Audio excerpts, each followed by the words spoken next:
नमस्कार साथियों, आप सभी का मधुरम हिंदी उदयपुर में स्वागत करता हूं। और हिंदी साहित्य का संपूर्ण इतिहास हम जो पढ़ रहे थे, आज मित्रों यह जो क्लास है, क्लास नंबर 7 है हमारी मित्रों। क्लास नंबर 7 आपके सामने आज रख रहा हूं और हम बिल्कुल सीरियल से पढ़ रहे हैं मित्रों।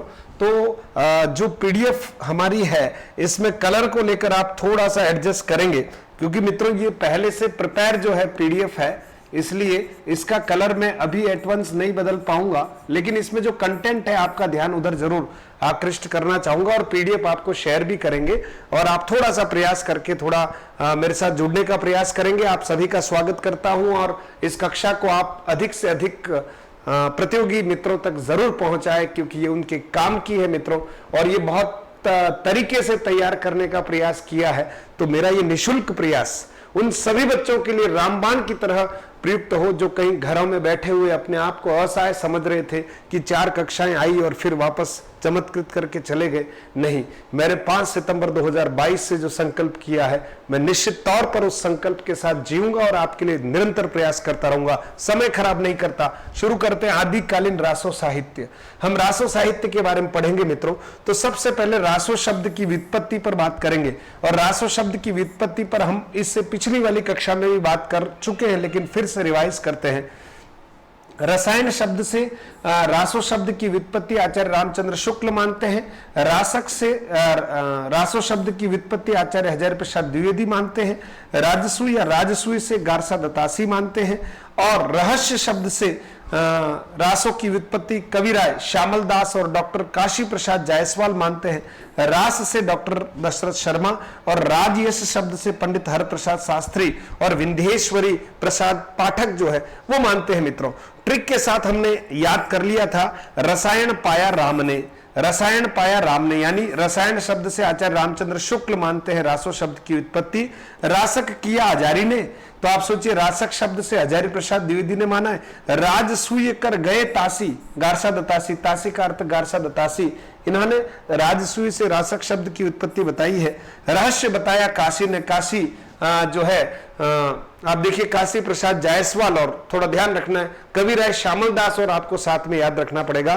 तो रहस्य बताया काशी ने, काशी प्रसाद जायसवाल और कविराय श्यामल दास, ठीक है मित्रों।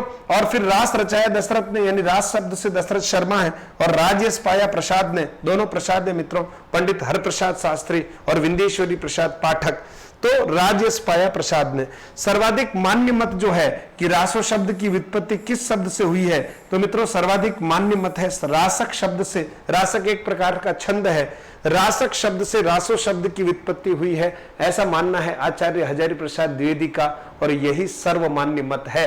परीक्षा में प्रश्न आ जाए रासो शब्द की व्युत्पत्ति के बारे में सर्वमान्य मत कौन सा है, तो सर्वमान्य मत कौन सा है मित्रों? रासक शब्द से रासों की व्युत्पत्ति हुई है। सर्वमान्य मत किसने दिया है? आचार्य हजारी प्रसाद द्विवेदी ने दिया है। प्रश्न आया कि रसायन शब्द से रासो शब्द की व्युत्पत्ति बताने वाले कौन? आचार्य रामचंद्र शुक्ल। या आचार्य रामचंद्र शुक्ल ने रासो शब्द की व्युत्पत्ति किससे मानी है? रसायन से। तो बहुत शॉर्ट ट्रिक से आपको ये बिल्कुल क्लियर हो जाएगा मित्रों। चलिए आगे बढ़ते हैं। फिर मित्रों देखिएगा रासो साहित्य की कुछ विशेषताओं पर चर्चा कर लेते हैं। रासो साहित्य की विशेषताएं क्या क्या? सबसे पहले मित्रों देखिएगा मुख्यतः चारण कवियों द्वारा लिखे गए, ये एक विशेषता ही है कि ये जो रासो साहित्य है चारण भाट कवियों द्वारा लिखे गए हैं। चारण कवियों द्वारा अपने आश्रय दातों को बढ़ा चढ़ाकर अतिशयोक्तिपूर्ण वर्णन, आश्रय दाताओं का बढ़ा चढ़ाकर वर्णन किया गया है। उन्हें कई बार ऐसा लगता है पढ़ते पढ़ते चने के झाड़ पर इतना चढ़ाया, क्योंकि हो सकता है कि इन कवियों का जो मूल उद्देश्य हो वो उनके शौर्य का वर्णन करना तो था ही, लेकिन उनको ज्यादा ही खुश करना ताकि उनसे अधिक से अधिक क्या मिल सके, इन्हें उपहार मिल सके। और उपहार की लालसा में ये वर्णन करते करते कहां के कहां पहुंच जाते थे। इन रचनाओं में सामंती जीवन की पूर्ण झलक है, इन रचनाओं में सामंती जीवन की पूर्ण झलक दिखती है। और दूसरा, इन रचनाओं में ऐतिहासिकता के साथ साथ कवियों ने अपनी कल्पना शक्ति का भी खूब प्रयोग किया है। ये दोनों बातें हैं, ऐतिहासिकता है, कल्पना भी खूब है। युद्ध एवं प्रसंग प्रेम का वर्णन है। मुख्यतः वीर रस और श्रृंगार रसों का इन रासो ग्रंथों में वर्णन किया गया है। बिल्कुल सही बात है मित्रों, ये कुछ इसकी विशेषताएं हैं। और देखिएगा डिंगल पिंगल रचना शैली का प्रयोग किया गया है। बिल्कुल विविध भाषाओं, अलंकारों, छंदों का प्रयोग किया गया, ये भी सही बात है। इन रचनाओं में चारण कवियों की संकुचित मानसिकता का प्रयोग देखने को मिलता है। चारण कवियों की मानसिकता संकुचित है, वो यहां हमें देखने को मिलती है। रासो साहित्य की अधिकांश रचनाएं अर्ध प्रामाणिक या संदिग्ध है, ये बात भी ठीक दिखती है। इसलिए पृथ्वीराज रासो को संदिग्ध, अर्ध संदिग्ध और असंदिग्ध तीनों मानने वाले हैं, यानी प्रामाणिक है ना, अर्ध प्रामाणिक और अप्रामाणिक मानने वाले हैं। रासो साहित्य को देसी भाषा काव्य के नाम से भी जाना जाता है। इनमें विरोचित भावनाओं के वर्णन के लिए रासक या रासो छंद का प्रयोग किया गया था। इसीलिए आपसे कहा गया था कि रासक एक छंद का नाम है और रासक से ही रासो शब्द की व्युत्पत्ति हुई है, ऐसा आचार्य हजारी प्रसाद द्विवेदी मानते हैं और यह मत सर्वमान्य है मित्रों। तो यहां से हम आगे की तरफ बढ़ रहे हैं और आप बिल्कुल दबाकर क्लास को शेयर कर लीजिए ताकि अन्य मित्र जो है इसका फायदा उठा सके। कई बार ऐसा लगता है मित्रों कि मैं शायद उन बच्चों तक नहीं पहुंच पा रहा हूं जिनको मेरी जरूरत है, इसलिए बस आप ही माध्यम है कि मुझे उन बच्चों तक पहुंचा दीजिए जिनको मेरी सच में जरूरत है, तो मुझे उन बच्चों से मिला लीजिए, ये आपके लिए बड़ा पुण्य का कार्य होगा। और मैं तो आपको सबको एक साथ अच्छी तरह से पढ़ाना चाहता हूं। अब आप देखिए, एक बहुत बढ़िया आपके सामने ट्रिक के साथ पूरा आपको बताने वाला हूं। आचार्य रामचंद्र शुक्ल वीर गाथा काल का जो नामकरण किया है मित्रों, है ना, तो उनकी आधारभूत रचनाएं कितनी, 12 रचनाओं के आधार पर उन्होंने क्या किया है, नामकरण किया है कि वीर गाथा काल, आदि काल को वीर गाथा काल क्यों कहा गया।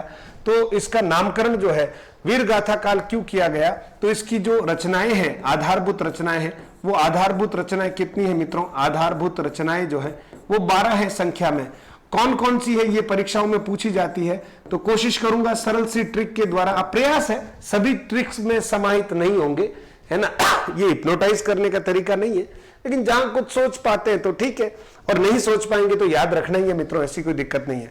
देखिए ट्रिक क्या है मित्रों, ट्रिक के बारे में पहले थोड़ा ट्रिक देख लें या 12 रचनाओं का नाम देख लें। चलो 12 रचनाओं का नाम देख लेते हैं। पहली रचना है विजयपाल रासो, रचनाकार है नल्ल सिंह। दूसरी रचना है हम्मीर रासो, रचनाकार है सारंगधर। हम्मीर रासो जो है इसकी कोई प्रति हमें प्राप्त होती नहीं, प्राकृत पेंगलम में कुछ इसके छंद मिलते, उसके आधार पर इस रासो साहित्य की कल्पना की गई है। पृथ्वीराज रासो चंद्र बरदाई है। परमाल रासो जो है जगनिक है मित्रों। फिर देखिएगा बिसलदेव रासो है नरपति नाल है। खुमान रासो दलपति विजय है। और जयचंद प्रकाश, ध्यान रखना, जयचंद प्रकाश भट्ट केदार है। और शॉर्ट ट्रिक है जेके, जेके का अर्थ हुआ जयचंद प्रकाश और के का अर्थ हुआ केदार, तो ध्यान रखना जयचंद प्रकाश इसके रचनाकार है भट्ट केदार। और दूसरा है जय मयंक जस चंद्रिका, दो अलग अलग रचनाएं हैं।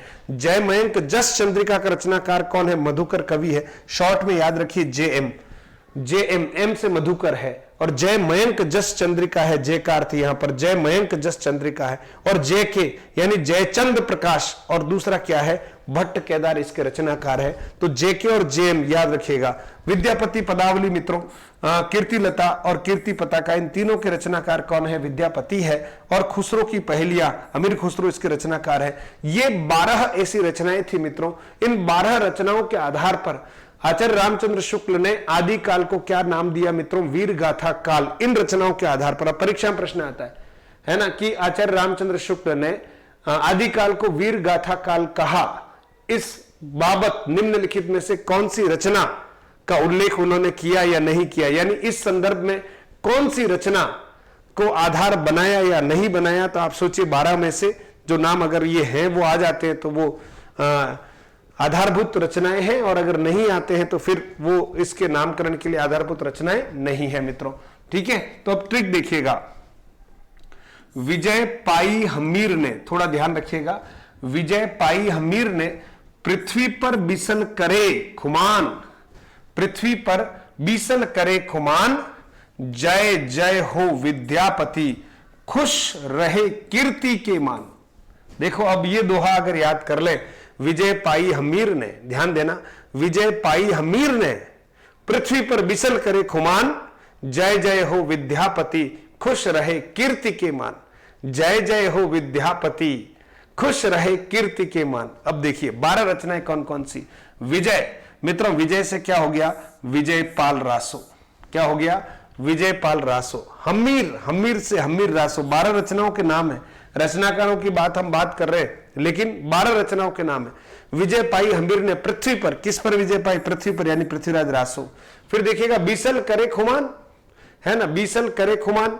तो यहां देखिएगा बीसल करे खुमान। अब यहां देखिए विजय पाई हमीर ने पृथ्वी पर, यहां पर का भी अर्थ है, ध्यान दीजिए मित्रों, पर का अर्थ है परमाल रासो, है ना, इसलिए एक एक बात पर ध्यान दीजिएगा। बीसल का अर्थ है बीसल देव रासो, करे खुमान, खुमान का अर्थ है खुमान रासो। फिर देखिएगा जय जय, 2 बार जय लिखा हुआ, तो जय चंद्र प्रकाश, एक जय का अर्थ। दूसरा है जय जय मयंक जस चंद्रिका। और फिर मित्रों विद्यापति, विद्यापति का मतलब हुआ विद्यापति पदावली। फिर खुश, खुश का अर्थ क्या है, अमीर खुसरो की, खुसरो की पहेलियां। कीर्ति स्क्वायर है मित्रों, तो कीर्ति लता और कीर्ति पताका के मान, और ये हो गई 12 ही हो गई मित्रों। कैसे 12 हो गई, 1, ठीक है, 2, 3, 4, 5 और 6। ध्यान दीजिएगा, 6 के बाद 7, 8, 9 और 10, ठीक है, 11 और 12, क्योंकि कीर्ति स्क्वायर है तो ये 12 रचना हो गई मित्रों। आशा करता हूं इस ट्रिक को अगर 4 बार 5 बार आप रिपीट कर देंगे। विजय पाई हमीर ने पृथ्वी पर बिसल करे खुमान, जय जय हो विद्यापति खुश रहे कीर्ति के मान। अब आपको 50 बार इसको बोल देना है, काम खत्म। विजय पाई हमीर ने पृथ्वी पर बिसल करे खुमान, जय जय हो विद्यापति खुश रहे कीर्ति के मान।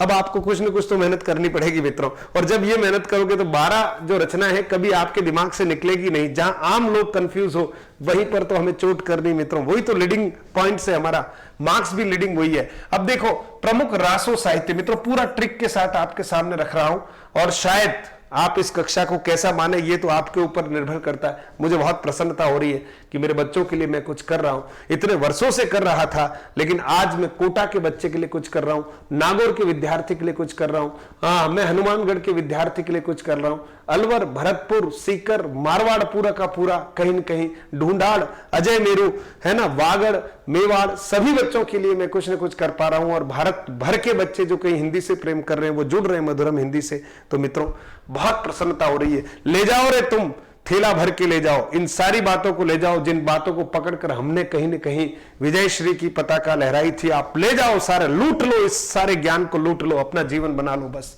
प्रमुख रासो साहित्य ट्रिक देख लीजिएगा मित्रों, बीन हंसा खुद, घोड़ी पर जब चढ़ा ना बीन, खुद हंसने लग गया।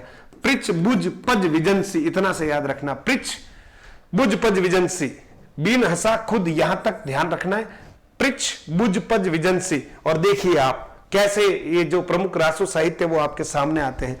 पहला है बीन, ध्यान रखना, बी का अर्थ होता है बिसल देव रासो, न का अर्थ है नरपति नाल, फर्स्ट ग्रेड वालों के लिए नरपति नाल विशेष है।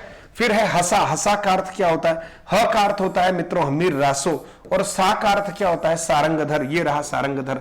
रचनाएं देख लीजिए आप किस किस की, टेंटेटिव काल है, काल के बारे में नहीं पूछा जाता।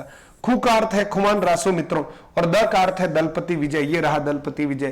प्री का अर्थ है पृथ्वीराज रासो मित्रों, ये रहा पृथ्वीराज रासो। च का अर्थ क्या है यहां मित्रों, च का अर्थ है अपने चंद्रप्रदायी, ये रहा चंद्रप्रदायी। बू का अर्थ बुद्धि रासो है मित्रों, ये भी जल्लन ने पूरा किया था मित्रों, रचयिता जल्लन है, जल्लन जो है वो इसके चंद्रप्रदायी के पुत्र हैं, तो बुद्धि रासो भी हम एक यहाँ मान लेते हैं, बुद्धि रासो जल्लन। और फिर देखिए प का अर्थ है परमाल रासो, कौन है जगनीक है, और विजयपाल रासो कौन है, नरपति नल्ल सिंह है, यहाँ नरपति नाल है या नल्ल सिंह है, तो देखिए यही है आगे, है ना मित्रों, परमाल रासो जगनीक 13वीं शताब्दी, विजयपाल रासो नल्ल सिंह भाट 16वीं शताब्दी। तो इसको इस रूप में भी याद कर सकते हैं, बीन हंसा खुद। सन देख लीजिए 1212, 1357, 1729, पृछ 1343, बुझ का कोई सन नहीं है, पज 13वीं शताब्दी, विजंसी 16वीं शताब्दी। तो जैसे भी आप याद रखना चाहे रख लीजिए, मैंने तो आपको समर्पित कर लिया है। पहला हमारा रासो साहित्य मित्रों कौन सा, पृथ्वीराज रासो चंद्रप्रदायी, पृथ्वीराज रासो चंद्रप्रदायी यानी चंद्रप्रदायी द्वारा रचित पृथ्वीराज रासो है। आचार्य शुक्ल क्या कहते हैं, चंद्रप्रदायी का जन्म जो है 1168 ईस्वी में हुआ है। भट्ट जाति के जगात नामक गोत्र में आपका जन्म हुआ, जन्म स्थान लाहौर है, बहुत बढ़िया। आचार्य शुक्ल के अनुसार हिंदी साहित्य के प्रथम कवि कौन है, चंद्रप्रदायी है। महत्वपूर्ण तथ्य मित्रों, आचार्य शुक्ल के अनुसार हिंदी साहित्य का प्रथम कवि कौन, चंद्रप्रदायी है। हिंदी साहित्य का प्रथम महाकाव्य भी आपने पृथ्वीराज रासो को माना है, ये बात अलग है कि ये प्रमाणिक नहीं मानते पृथ्वीराज रासो को। काव्य का स्वरूप कैसा है, प्रबंधात्मक श्रेणी के अंतर्गत महाकाव्य है। और प्रधान रस या अंगिरस कौन सा है, वीर रस और श्रृंगार रस, दोनों रसों का खूब वर्णन हुआ है पृथ्वीराज रासो में। फिर आगे बढ़ते हैं मित्रों, फिर देखिएगा आपको शायद समझ में आ जाए, नायक और पृथ्वीराज रासो, लेखक चंद्रप्रदायी, इस सब के बारे में कुछ बताना चाहता हूं, आपको शायद समझ में आ जाएगा मित्रों। देखिएगा नायक जो है मित्रों वो कौन है?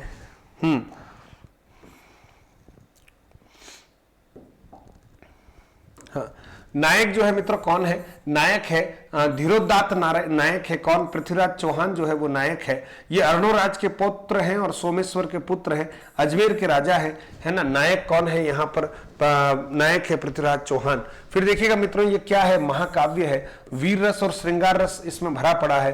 अनुप्रास व यमक अलंकारों का खूब प्रयोग हुआ है।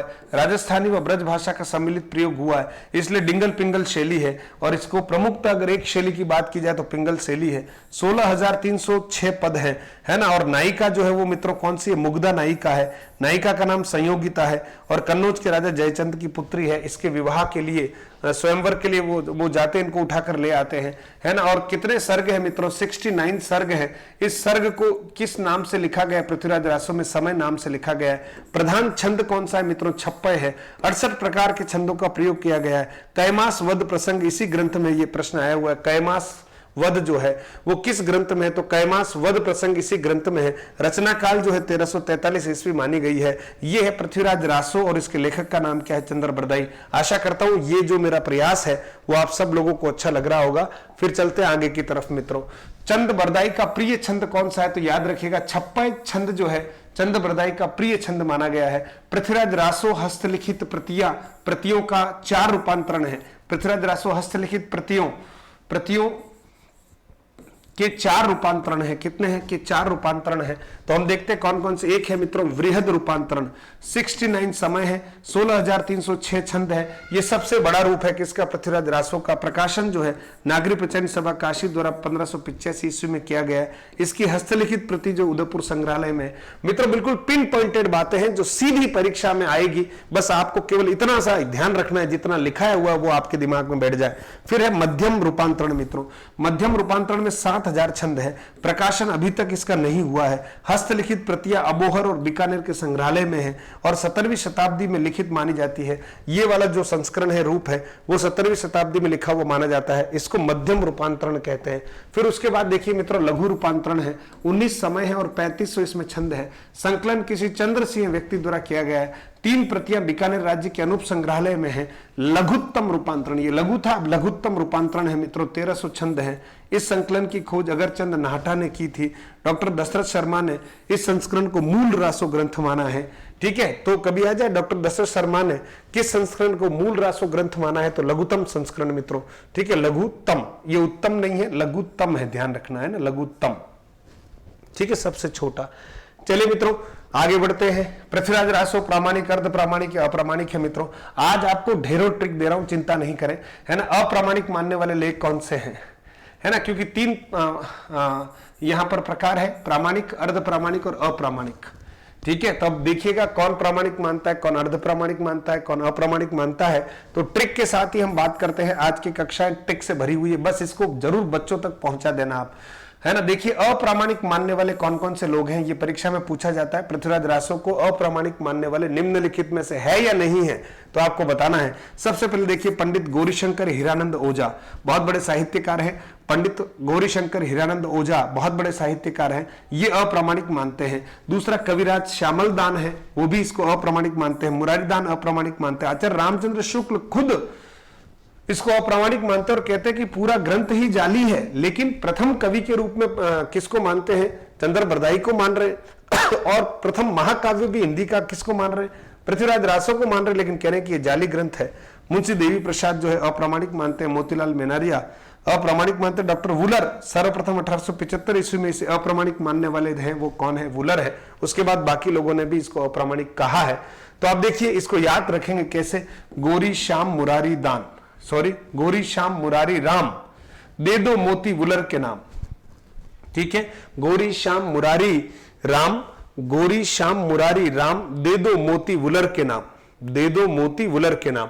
गौरी का अर्थ गौरी शंकर है, श्याम का अर्थ श्यामल दान है, मुरारी का अर्थ मुरारी दान है, राम का अर्थ आचार्य रामचंद्र शुक्ल है, और दे का अर्थ है मुंशी देवी प्रसाद है, और दे दो मोती, मोती का अर्थ है मोतीलाल मेनालिया, वुलर का अर्थ है डॉक्टर वुलर। तो बस गौरी श्याम मुरारी दान, दे दो मोती वुलर के नाम, गौरी श्याम मुरारी दान, दे दो मोती वुलर के नाम। ये अप्रामाणिक मानने वाले लोगों की क्या है? संख्या है और नाम है उनका गौरी श्याम मुरारी राम दे दो मोती वुलर के नाम अप्रामाणिक। ठीक है, चलिए आगे बढ़ते हैं। अगला देखिएगा, प्रामाणिक मानने वाले कौन कौन से हैं। प्रामाणिक मानने वाले कौन कौन से हैं उसको भी हम ट्रिक सहित कोशिश करेंगे, है ना। लेकिन आप देखिए कौन कौन से हैं। एक तो है Colonel James Tod, Ayodhya Singh Upadhyay जो प्रामाणिक मानते हैं, मथुरा प्रसाद दीक्षित, ठीक है, डॉक्टर श्याम सुंदर दास, मोहनलाल विष्णुलाल पांड्या, डॉक्टर दशरथ शर्मा, डॉक्टर नगेंद्र मिश्र बंधु, जॉर्ज ग्रियर्सन, है ना। तो इसमें दो विदेशी लोग हैं, एक कर्नल जेम्स टॉड है, एनाल्स एंटिक्विटीज ऑफ राजस्थान, और दूसरे जॉर्ज ग्रियर्सन है। ध्यान रखना, the modern vernacular literature of northern Hindustan. तो अब देखिए इसको कैसे याद रखेंगे प्रामाणिक मानने वालों को, तो ध्यान रखिएगा, कर्नल गए अयोध्या मथुरा, ठीक है, कर्नल कहां गए, अयोध्या और मथुरा गए। श्याम मोहन दशरथ से मिलने, किससे मिलने गए, अयोध्या मथुरा किससे मिलने गए, श्याम मोहन दशरथ से मिलने। नगेंद्र मिश्र हो गए ग्रियर्सन, और नगेंद्र जो है वो क्या हो गए, नगेंद्र मिश्र हो गए ग्रियर्सन। देखो, कर्नल गए अयोध्या मथुरा श्याम मोहन दशरथ से मिलने, कर्नल गए अयोध्या मथुरा श्याम मोहन दशरथ से मिलने, नगेंद्र मिश्र हो गए ग्रियर्सन, नगेंद्र मिश्र हो गए ग्रियर्सन। अगर पक्का याद है तो प्रामाणिक मानने वाले सारे कवि हो गए। कर्नल से कर्नल जेम्स टॉड, अयोध्या से अयोध्या सिंह उपाध्याय, मथुरा से मथुरा प्रसाद दीक्षित, श्याम से श्याम सुंदर दास, मोहन से मोहनलाल विष्णुलाल पांड्या, दशरथ से डॉक्टर दशरथ शर्मा, नगेंद्र से नगेंद्र, और मिश्र से मिश्र बंधु विनोद, और ग्रियर्सन से जॉर्ज ग्रियर्सन। तो मित्रों ये क्लियर हो गया होगा। फिर देखिए अप्रामाणिक मानने वाले, प्रामाणिक मानने वाले दोनों हो गए। अब अर्ध प्रामाणिक मानने वाले कौन कौन है, यानी यह ग्रंथ आधा प्रामाणिक है आधा थोड़ा गड़बड़ है, ऐसा मानने वाले कौन है, तो आचार्य हजारी प्रसाद द्विवेदी है, डॉक्टर सुनीति कुमार चटर्जी है, अगरचंद नाहटा है, मुनि जीनी विजय है। तो इसको हम शॉर्ट ट्रिक में याद रखें, हजारी सुन अगर जिनी, हजारी सुन अगर जिनी। तो बस हजारी सुन अगर जिनी, कर्नल गए अयोध्या मथुरा श्याम मोहन दशरथ से मिलने, नगेंद्र मिश्र हो गए ग्रियर्सन, कर्नल गए अयोध्या मथुरा श्याम मोहन दशरथ से मिलने, नगेंद्र मिश्र हो गए ग्रियर्सन, हजारी सुन अगर जिनी। और इधर देख लीजिएगा क्या करना था, गौरी श्याम मुरारी राम दे दो मोती वुलर के नाम, गौरी श्याम मुरारी राम दे दो मोती वुलर के नाम। फिर देखिएगा आगे बढ़ते हैं, ठीक है मित्रों। इसके प्रमुख तथ्य जो है वो और अपन देख लेते हैं। नरोत्तम स्वामी इसे मुक्तक रचना मानते हैं। छप्पय चंद्रबरदाई का सर्वाधिक प्रिय छंद है, 68 प्रकार के छंदों का प्रयोग किया गया है। पृथ्वीराज चौहान व चंद्रबरदाई हमुम्र व मित्र हैं। एक थाल जन्म एक थाल मरण, एक साथ जन्म और एक साथ मृत्यु की बात की गई। पुत्र का नाम जल्लन है, किसके, चंद्रबरदाई के पुत्र का नाम। आचार्य शुक्ल हरप्रसाद शास्त्री डॉक्टर नगेंद्र के अनुसार इस ग्रंथ का उत्तरार्ध जो है वो जल्लन के द्वारा लिखा गया है। पुस्तक जल्लन हत्त दे चली गज्जन रिपकाज, कहते हैं कि जब मोहम्मद गोरी इन्हें पकड़ कर ले गया था काबुल, उस समय ये पुस्तक जो है जल्लन के हाथ में दे दी किसने, चंद्रबरदाई ने, कि बस बाकी इसको तुम देखना, मैं जा रहा हूं राजा के साथ राजा का काम करने के लिए। इस ग्रंथ की सर्वप्रथम जानकारी कर्नल जेम्स टॉड ने अपने ग्रंथ annals and antiquities of Rajasthan 1839 ईस्वी में दी थी। इन्होंने इस ग्रंथ के एक भाग को संगोपता नेम के नाम से प्रकाशित किया है। ठीक है, इन्होंने इस ग्रंथ के एक भाग को संगोपता नेम के नाम से प्रकाशित किया है। ठीक है, हाँ। आचार्य हजारी प्रसाद द्विवेदी ने इसे सुख सुखी संवाद कहा है, बहुत बड़ी बात है। आचार्य हजारी प्रसाद द्विवेदी ने इसको, पृथ्वीराज रासो को सुख सुखी संवाद कहा है। डॉक्टर नगेंद्र ने इस रचना को घटना कोश कहा है मित्रों, और आचार्य रामचंद्र शुक्ल ने इसे पूरा जाली ग्रंथ कहा है। बहुत बड़ी बड़ी बातें ध्यान रखना। बाबू गुलाब राय ने स्वाभाविक विकासशील महाकाव्य कहा है, और बाबू श्याम सुंदर दास व उदय नारायण तिवारी ने विशाल वीर काव्य कहा है मित्रों। तो अब क्या चाहिए आपको बताओ, और क्या तथ्य लाऊं आपके लिए, है ना। तो देखिए, पृथ्वीराज रासो हेतु अनंत संवत की कल्पना मोहनलाल विष्णुलाल पांड्या ने की थी। ठीक है, तीनों ट्रिक याद रखिएगा। आज 4-5 ट्रिक आपको बता दी। काल वैश्य में 100 वर्षों का अंतर। अगर आप मुझे कुछ गुरु दक्षिणा देना चाहते, हालांकि शुरुआत अभी की है, आपसे गुरु दक्षिणा की अपेक्षा तो मैं कर नहीं सकता, लेकिन क्या मुझे केवल इतनी सी दक्षिणा दे सकते हैं आप कि मेरी इस क्लास को उस बच्चे तक पहुंचा दोगे? इतना काम तो कर सकते हैं ना। ये मधुरम हिंदी का जो परिवार है आपके सहयोग से ही बढ़ रहा है ना। मेरे पास कोई प्रचार प्रसार के साधन या 100-200 लोगों को बिठा रखा हो यूट्यूब चैनल के प्रचार प्रसार के लिए, ऐसा नहीं है मित्रों। बहुत सामान्य व्यक्ति हूँ और कार्य कर रहा हूँ सभी बच्चों के हितार्थ। तो बस एक काम कर लो यार, अगर एक एक बच्चा भी इस कक्षा को एक एक नीडी बच्चे तक पहुंचा देगा अपनी ओर से, इंटरेस्ट से, है ना, और वो मधुरम हिंदी ऐप को और यूट्यूब चैनल को सब्सक्राइब कर लेता है, तो आप सोचिए कक्षाएं तो बिल्कुल उन बच्चों के लिए बहुत महत्वपूर्ण होने वाली है। आने वाले समय में बहुत सारी बातें हिंदी की करने वाला हूं, बस आप तो तैयारी कीजिए डट के। कल आपका है, आज को खपा दीजिए। बहुत बहुत धन्यवाद।